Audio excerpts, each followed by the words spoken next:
ಎಲ್ಲರಿಗೂ ನಮಸ್ಕಾರ. ನಾನು ಶಂಕರ್ ಭಟ್. ಯೂಟ್ಯೂಬ್ ಚಾನಲ್ ಹೋರಾಟದ ಅಮೃತ.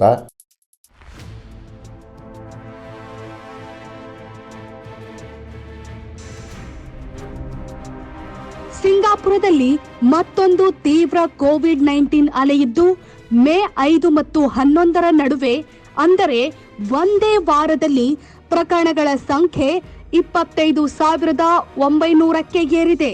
ಈ ಪೈಕಿ 13,700 ಪ್ರಕರಣಗಳು ಮೊದಲ ವಾರದಲ್ಲಿ ದೃಢಪಟ್ಟಿವೆ. ವೈರಸ್ ಹರಡುವ ಹಿನ್ನೆಲೆಯಲ್ಲಿ ಸಾರ್ವಜನಿಕರು ಕಡ್ಡಾಯವಾಗಿ ಮಾಸ್ಕ್ ಧರಿಸುವಂತೆ ಸಿಂಗಾಪುರದ ಆರೋಗ್ಯ ಸಚಿವ ಓಂಗ್ ಯೆ ಕುಂಗ್ ಒತ್ತಾಯಿಸಿದ್ದಾರೆ. ನಾವು ಕೊರೋನಾ ಅಲೆಯ ಆರಂಭಿಕ ಭಾಗದಲ್ಲಿದ್ದು ಪ್ರಕರಣಗಳ ಸಂಖ್ಯೆ ಏರಿಕೆಯಾಗ್ತಾ ಇದೆ. ಆದ್ದರಿಂದ ಮುಂದಿನ 2 ಅಥವಾ 4 ವಾರಗಳಲ್ಲಿ ಅಲೆಯು ಜಾಸ್ತಿಯಾಗುವ ಸಾಧ್ಯತೆಗಳಿವೆ.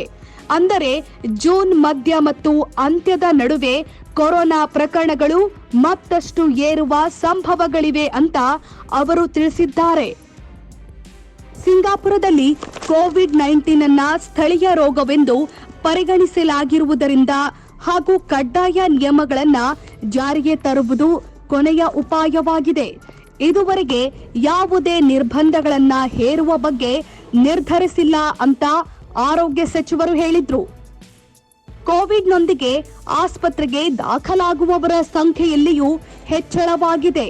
ಈ ವಾರದಲ್ಲಿ ಕೋವಿಡ್ನಿಂದಾಗಿ ಸುಮಾರು 250 ಮಂದಿ ಆಸ್ಪತ್ರೆಗೆ ದಾಖಲಾಗಿದ್ದಾರೆ.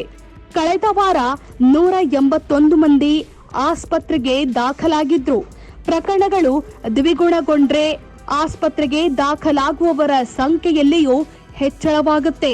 ಇದು ದೇಶದ ಆರೋಗ್ಯ ಕ್ಷೇತ್ರಕ್ಕೆ ಹೊರೆಯಾಗಬಹುದು ಅಂತ ತಿಳಿಸಿದ್ರು. 60 ವರ್ಷಕ್ಕಿಂತ ಮೇಲ್ಪಟ್ಟವರು ಮತ್ತು ಇಂತಹ ಗಂಭೀರ ಕಾಯಿಲೆಗಳಿಂದ ಬಳಲುತ್ತಿರುವವರು ಜಾಗರೂಕರಾಗಿರಬೇಕು. ಕಳೆದ 12 ತಿಂಗಳುಗಳಲ್ಲಿ ಕೋವಿಡ್ ಲಸಿಕೆ ತೆಗೆದುಕೊಳ್ಳದಿರುವವರು ಸುರಕ್ಷತಾ ಕ್ರಮದ ಮೊರೆ ಹೋಗುವಂತೆ ಸಚಿವರು ಸೂಚನೆ ಕೊಟ್ಟಿದ್ದಾರೆ. ಶೇರ್ ಮಾಡಿ, ಸಬ್ಸ್ಕ್ರೈಬರ್ ಆಗಿ, ಬೆಲ್ ಐಕಾನ್ ಅನ್ನು ಒತ್ತಲು ಮರೆಯದಿರಿ.